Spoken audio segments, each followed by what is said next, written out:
സുഹേൽ, ഏതെങ്കിലും തരത്തിൽ സംയമനത്തിന്റെ ഒരു സാഹചര്യം ഇവിടെ ഉണ്ടെന്ന് നമുക്ക് പറയാൻ കഴിയില്ല. കാരണം അത്രമേൽ വയലന്റ് ആയിട്ടുള്ള, അത്രമേൽ അക്രമാസക്തരായിട്ടുള്ള KSU പ്രവർത്തകരാണ് നമ്മളിവിടെ കാണുന്നത്. പതിവില്ലാത്ത രീതിയാണ്.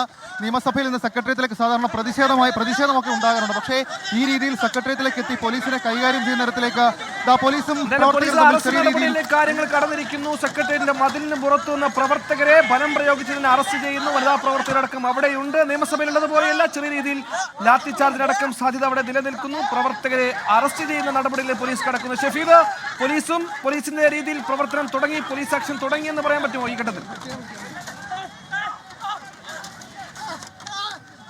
KSUവിന്റെ സംസ്ഥാന അധ്യക്ഷൻ അലോഷ്യസ് സേവ്യർ അടക്കമുള്ള ആളുകളെ ബലം പ്രയോഗിച്ച് നീക്കുന്നത് നമുക്ക് ഈ ദൃശ്യങ്ങളിൽ കാണാൻ സാധിക്കും. പോലീസ് അത്രത്തോളം സഹിച്ചു എന്നുള്ള കാര്യത്തിൽ തർക്കമില്ല. കാരണം പരമാവധി പ്രകോപനം ഉണ്ടായപ്പോൾ പോലും പോലീസ് സഹിച്ചു. ഇപ്പോൾ KSUവിന്റെ സംസ്ഥാന അധ്യക്ഷൻ ഉൾപ്പെടെയുള്ളവരെ അറസ്റ്റ് ചെയ്ത് നീക്കുകയാണ്. കൂടുതൽ പ്രവർത്തകരെ അറസ്റ്റ് ചെയ്ത് നീക്കുകയാണ്.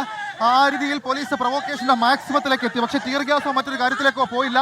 പക്ഷേ പ്രവർത്തകർ ഈ പോലീസിനോട് തട്ടിക്കയറുകയും അതേപോലെ തന്നെ ഗാർഡ് മേടിച്ച ഇപ്പോൾ പോലീസുകാരെ തന്നെ ആക്രമിക്കുകയും ചെയ്യുന്നൊരു സാഹചര്യം അതുണ്ടായത്. ഇപ്പോൾ കൂടുതൽ പ്രവർത്തകരെ ബലം പ്രയോഗിച്ച് അറസ്റ്റ് ചെയ്ത് നീക്കുന്നതാണ് സെക്രട്ടേറിയറ്റിന് മുമ്പിൽ നിന്ന് നമുക്ക് കാണാൻ സാധിക്കുന്നത്.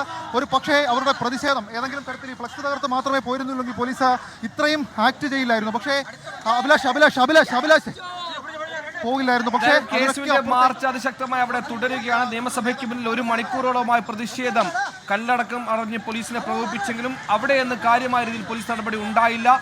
പെട്ടെന്ന് യൂട്ടേൺ എടുത്ത് 1 കിലോമീറ്റർ ഇപ്പുറത്തേക്ക് സെക്രട്ടേറിയറ്റിന്റെ പരിസരത്തേക്ക് KSU പ്രവർത്തകർ മാർച്ചുമായി എത്തുകയായിരുന്നു. വഴി നീളെ വരുന്ന വഴിക്ക് സർക്കാരിന്റെയും മുഖ്യമന്ത്രിയുമടക്കം ദൃശ്യങ്ങളുള്ള ഫോട്ടോയുള്ള ഫ്ലെക്സുകളടക്കം കീറിയൊരു തെരുവ് പ്രതിഷേധമായി മാറിയായിരുന്നു മുന്നോട്ട് സെക്രട്ടേറിയറ്റ് വരെ എത്തിയത്. അവിടെ എത്തിയപ്പോഴോടെ പോലീസ് ബാരിക്കേഡ് വെച്ച് ഇവരെ തടഞ്ഞു.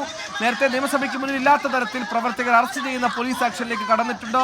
സംസ്ഥാന അധ്യക്ഷൻ അലോഷ്യസ് സേവ്യറെ അടക്കം അറസ്റ്റ് ചെയ്ത് നീക്കാനുള്ള ശ്രമങ്ങളാണ് ഇപ്പോൾ അവിടെ നടക്കുന്നത്. പ്രവർത്തകർ അറസ്റ്റിന് വഴങ്ങാതെ വിധേയപ്പെടാതെ റോഡിലേക്ക് കടന്ന് പ്രതിഷേധക്കാർ ലോകത്തെവിടെയായാലും ഏത് സമയത്തും 24 വാർത്തകളും ഓഗ്മെന്റഡ് റിയാലിറ്റി പാക്കേജുകളും എക്സ്പ്ലെയിനറുകളും വിശദമായി കാണാൻ ഞങ്ങളുടെ YouTube ചാനൽ നിങ്ങൾക്ക് സബ്സ്ക്രൈബ് ചെയ്യാം.